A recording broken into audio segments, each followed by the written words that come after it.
ओम नमो भगवते वासुदेवाय।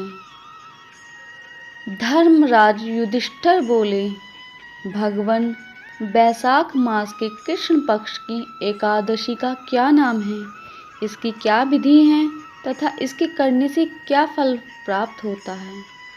आप विस्तार पूर्वक मुझसे कहिए, मैं आपको नमस्कार करता हूँ। तब श्री कृष्ण कहने लगे कि हे राजेश्वर, इस एकादशी का नाम बरूथनी एकादशी है। यह सौभाग्य देने वाली है एवं समस्त पापों को नष्ट करने वाली और अंत में मोक्ष देने वाली है। इस व्रत को यदि कोई अभागिनी स्त्री करे तो उसको सौभाग्य मिलता है। इसी बरूथनी एकादशी के प्रभाव से राजा मानधाता स्वर्ग को गया था। बरूथनी एकादशी का फल 10,000 वर्ष तक तप करने के बराबर जो फल प्राप्त होता है, वो फल इस एकादशी को करने से फल प्राप्त होता है। ओम नमो भगवते वासुदेवाय। वैशाख माह के कृष्ण पक्ष की एकादशी बरूथनी एकादशी कहलाती है। इस दिन भगवान विष्णु की पूजा अर्चना करने से भगवान विष्णु प्रसन्न होते हैं और अपने भक्तों को आशीर्वाद देते हैं। बरूथनी एकादशी व्रत कथा। पौराणिक कथा के अनुसार एक बार भगवान श्री कृष्ण से युधिष्ठिर ने बरूथनी एकादशी व्रत कथा के महत्व के बारे में बताने को कहा। तब श्री कृष्ण ने कहा कि जो व्यक्ति इस व्रत को रखता है उसे पुण्य की प्राप्ति होती है और उसके सभी दुख दूर हो जाते हैं। कथा कुछ इस प्रकार है कि नर्मदा नदी के तट पर राजा मानधाता का राज्य था। राजा मानधाता दानी और धर्मात्मा दोनों ही थे।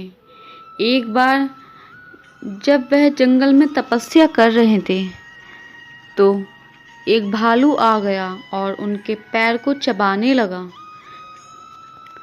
फिर वह राजा को घसीटकर जंगल में ले गया, जिसके कारण राजा की तपस्या भंग हो गई और वह घायल हो गए।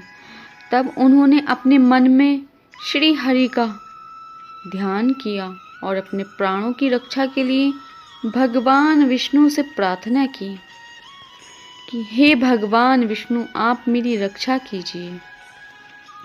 तब भगवान विष्णु ने राजा की प्रार्थना को स्वीकार कर लिया और राजा के सामने प्रकट होकर भालू को अपने चक्र से मार गिराया। लेकिन भालू के वार से राजा मानधाता अपंग हो गए। जब राजा ने अपना पैर देखा तो वह बहुत दुखी हुए और उन्होंने भगवान को याद किया। भगवान विष्णु प्रकट हुए तो राजा ने उनसे पूछा कि शारीरिक और मानसिक कष्ट कैसे दूर हुए। तब भगवान ने कहा कि यह तुम्हारे पूर्व जन्म का अपराध था। अब तुम मथुरा जाकर बरूथनी एकादशी का व्रत रखो और मेरे वराह अवतार की पूजा करो। इस व्रत के प्रभाव से एक बार फिर पहले की तरह हो जाओगे। तब राजा ने भगवान को प्रणाम किया और मथुरा चले गए और वहां जाकर बरूथनी एकादशी का व्रत श्रद्धापूर्वक किया। इस व्रत के प्रभाव से उन्हें अपना पैर वापस मिल गया और हर तरह के दुखों से छुटकारा भी मिल गया। दर्शकों, अगर आपको हमारी यह जानकारी अच्छी लगी तो हमारे चैनल को सब्सक्राइब, लाइक करें और कमेंट्स में ओम नमो भगवते वासुदेवाय जरूर लिखें। धन्यवाद।